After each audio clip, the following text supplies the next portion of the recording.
Hello, Michelle Cooks fans. Today we're going to make something called nabulsi cheese, ojibni baida.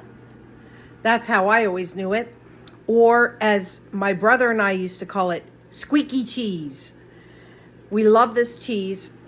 And if you do make this cheese, you'll find it in the stores, but it is quite expensive. It's about $15 for a 32-ounce container. So I'm going to show you how to make it. It's not hard, but it is many steps. So there'll be breaks in between here. The first thing I'm going to do is I'm going to take 2 gallons of whole milk and I put it in my pot and I'm going to bring it to about 105 degrees with a thermometer.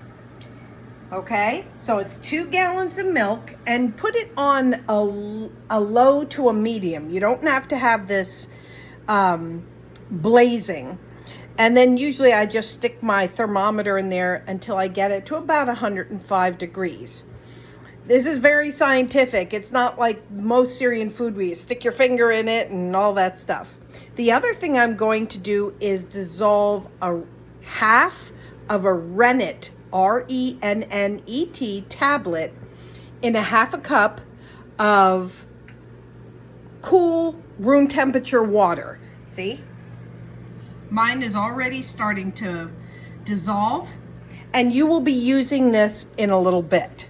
So I'm going to have to break up this because I'm now going to wait for the milk to get to approximately 105 degrees. Okay, you can hear my probe. It has reached temperature, and it doesn't look very appealing. And what I do is I do stir it a little bit with the probe just so that it stays even in temperature. And we're not heating it like we would to make lebine because that's not the goal. The goal is to make this cheese. So once it's reached temperature, I shut it off, take my probe out, and the rennet, which has dissolved, I'm going to dump in here. And I just add a little bit of milk, make sure I get all the pieces out. And then what you're going to do is get a big spoon and you're going to stir it very, very well. Okay? I'm just stirring, and stir it for a minute or two just to make sure everything is very evenly distributed. I stick my probe back in, and I'm going to put the lid on it, and I'm going to let it set for a half an hour. Now, if you have an electric stove, you know that your burner stays a little bit warm. You don't want it to go over like 110 or so degrees. So I mixed it really well now. I'm going to stick my probe back in, and I'm going to put the lid on. And it sets on the bottom, so I know I'll have to pull it up just a little. Okay? And you're going to let it sit like this on your stove for 30 minutes, and I'll be back. Also, let me just comment about something. You're going to need cheesecloth. And one of the things that we didn't do when my mother-in-law was with us is she would use her cheesecloth and then wash it in the sink, hang it outside, wash it, use it again. But I've gotten into the habit of taking the cheesecloth and after I wash it, boiling it for 15 minutes in just a pan, bring it to a boil, drop it in for about 15 minutes. And it may seem like an unnecessary step to you because you've been eating the cheese from your mother or mother-in-law for years. But I now have grandchildren and I would like them to be able to eat the cheese, and milk can carry a lot of bacteria. So my suggestion is to take your cloth, do this after it's washed and cleaned, put it in the boiling water for 15 minutes, just to be on the safe side. Okay, as you can see, the temperature did go up a little bit, and it's okay. And I took the lid off, and I want you to see what should happen if this is right. You see how that divides up like that? You see that? See how it divides up? What you want to do is kind of slice into it. Now, if that doesn't happen when you first take off the lid, put it back on for another 10 minutes or so and leave it get to that point. Now, I'm just slicing through this to kind of cut the curds up. Try to back up a little bit, okay? And see the temperature? You're going to then put your stove back on, and you want to set your temperature at 125, because you'd prefer it not to get warmer than that. Put your stove on a low, like I put it on a 2 or a 3, so it doesn't heat up too quickly. And then every 5, 10, 20 minutes, you're going to come here and you're going to stir the curds, and they're going to break up, okay? And you're going to do that for about 40 minutes. In the meantime, you're going to get a couple of things out. Now, I've seen this done a number of ways, but I think I found the easiest way to do this, because the next thing is going to be to drain the curds. So I get my largest strainer, and I'm going to put in my cheesecloth like that, so it drapes over the sides, okay, like that. And then after that, I'm going to get 2 very large cutting boards out and a dish dryer.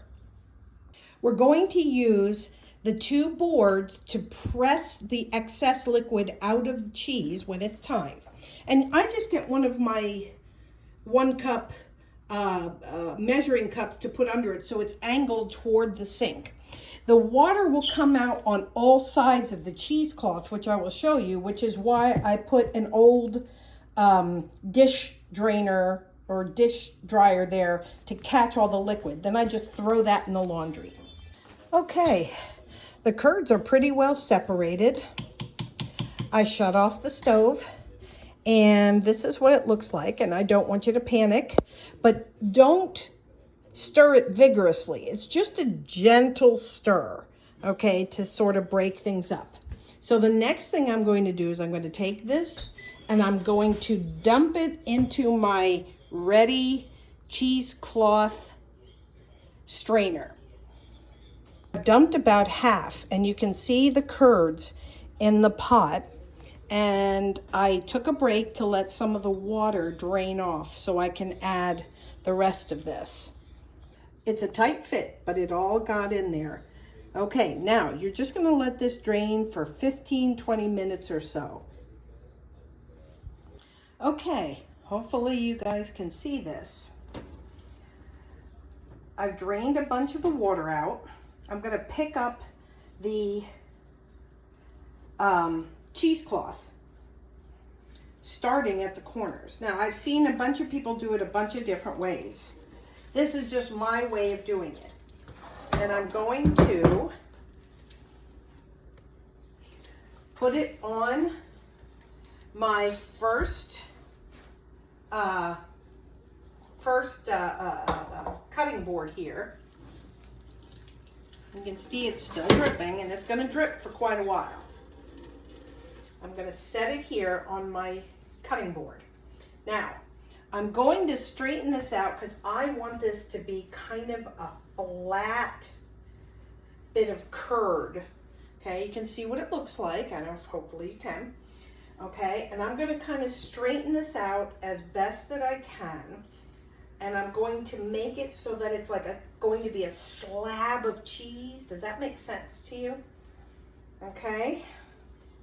So I'm going to kind of arrange it, and I'm going to kind of push some of it up so it becomes a little more, and more water is going to come out.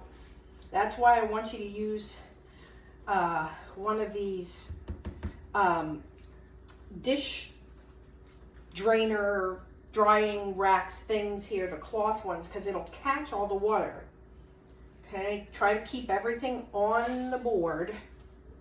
Okay, and I'm kind of massaging it until I can make it almost as long as the board, because I like mine sort of a flat piece. It makes it easier to cut. Okay, and I'm going to fold some of this over, make it look neat. Okay, like this. Okay, now the next thing that I do is I take the pot that I used and I fill it full of water. Okay, now as full as you think it might need to be. I would say 1/2 to 3/4 full of water, because you need a weight on top of the cheese to squeeze out all the water. Okay, so let me dry my hands, stop the water. Now you can see I'm going to take the top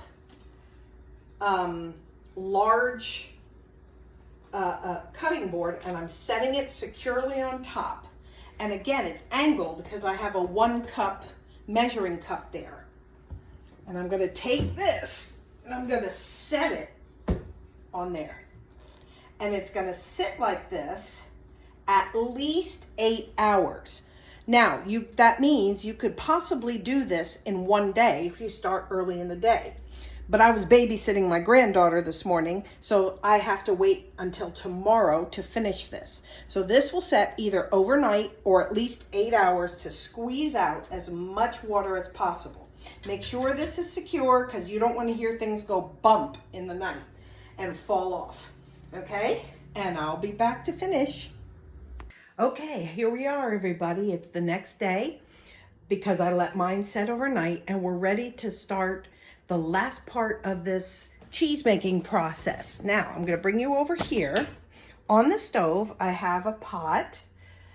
Then I have my things that I'm going to need to complete this. So the first thing I'm going to do is I'm going to add 8 cups of water to my pot. I'm going to take 3/4 to 1 cup of pickling salt, okay, which is the coarse salt, and I'm going to add it to it. This is for the salty brine. And let me turn the light on. I'm going to put this on high, okay, and I want to bring this to a boil. In the meantime, I'm going to make a little pouch for taste, and we're using something called mahaleb. Now, I don't have the original container, but you find this at Middle Eastern markets, and there's no translation for this word, mahaleb. Okay, and you're going to take a little piece of cheesecloth. I have it folded over a couple of times because this is a very holy cheesecloth. And you're going to take a nice teaspoonful, and you're going to put it right in the middle of there. I'll add just a touch more. Okay? And it has a kind of a weird smell, but it's okay. And then you're going to pull this together, and you're going to tie it with a little bit of string. After you do that, you're going to take this little spice pouch, and you're going to put it right in the water. Get yourself approximately 2-quart container with a nice lid, and we're going to get started with the last portion of this. Here you can see that I've put my spice little packet in the water, and I'm going to wait till all that dissolves and the salt then dissolves. Okay, now I want to show you what's happened over here. Okay, so I'm going to take my water off there. okay? I'm taking off the top cutting board, and you can see this has now become kind of a flat piece of cheese. So let me uncover it carefully. Can you see what it looks like? All right, like this. Now it's okay that it's odd looking and that there's, you know, I want you to see right up close, and it's kind of misshapen, and that's all right. But what I do is I take the top one, put it on here, flip it, let me throw that in there, flip it, take the bottom one off, like this, and then I could take the cheesecloth off, okay? Now I'm gonna take this over to my workspace, which is over here by the almost boiling water, okay? And then I come here, and you can use a knife, you can use one of these pastry cutters, whatever you use, and you want to start cutting this up. Now, you see those darker spots. The darker spots are nothing but kind of a thinner portion of the where the cheese is. It's just thin there, and you can see right to the bottom. And you're gonna cut it up into the size pieces that you think your family might like. So I'm going ahead and I'm doing this like this. When it gets a little thicker, I like it a little narrower. That's totally up to you. And then I cut it into little, I don't know, squares, rectangles, whatever. Whatever you think might work for your family. So go ahead and do that. Okay, we have boiling water with our little spice pouch in there. I have a dish here because this is a brined cheese. And let me just show you. I cut up all my pieces. So what the next step is to take the pieces, take several at a time, but not the whole thing. Put it in the brined water for about 2 minutes, get it out, and put it in the dish. So here we go. I'm going to start, I'm going to grab several of these, and be careful, don't burn yourself, okay? I'm sure you're all people that know how to handle a stove, but I'm putting, maybe about a dozen pieces in here. This doesn't take very long, okay? So you're going to put it in there. They kind of float around, and the idea is that they get brined, okay? Which means that they're going to stay for an awfully long period of time. Once you brine these, you're going to cool the water down, and you're going to add it to the container right here, okay? And then you're going to add your pieces into the container. And this can stay on the counter because it's heavily brined for a year. Or you can put it in the refrigerator. Mine never lasts that long because Gus goes after it and that's it. So give these gentle push here and there, about 2 minutes, and then you're going to put them in here to cool down. Okay, here is our brined cheese. It's all boiled, and I'm going to let it set for a little while so that it cools down, and then I want the brine, as it stops boiling, to cool down so it doesn't, melt the container. Okay, here we are with everything cooled down. I put the spice pouch in here, and it just adds a little extra flavor. You don't have to do it. So now I'm going to place all the pieces of the cheese, and they've cooled enough that I can handle them. And if you can separate some of them, because some of them will stick together a little bit, and put them in your container. Next, we're going to pour the cooled brine water. It doesn't have to be cold. It just shouldn't be where it's going to melt the container. And you're going to pour it in here. and you're going to cover the top of it. And it measures out pretty closely. Okay, so you can see what it looks like. All right, put a lid on it, and then you can put it in your fridge, or you can put it on the counter. Again, it will stay for about a year. And to serve it, usually what I've watched my husband do, now I like salty cheese, so he doesn't like it as salty as it is. He'll take a few pieces out and he runs cold water over them and lets them sit a minute or so they're not quite as salty. And people will eat them with olives, and they'll eat them with bread, and they'll have them with, fresh vegetables. It's delicious, and I appreciate all of you watching. This is how you make, in my terms, squeaky cheese, jibni baida, or nabulsi cheese.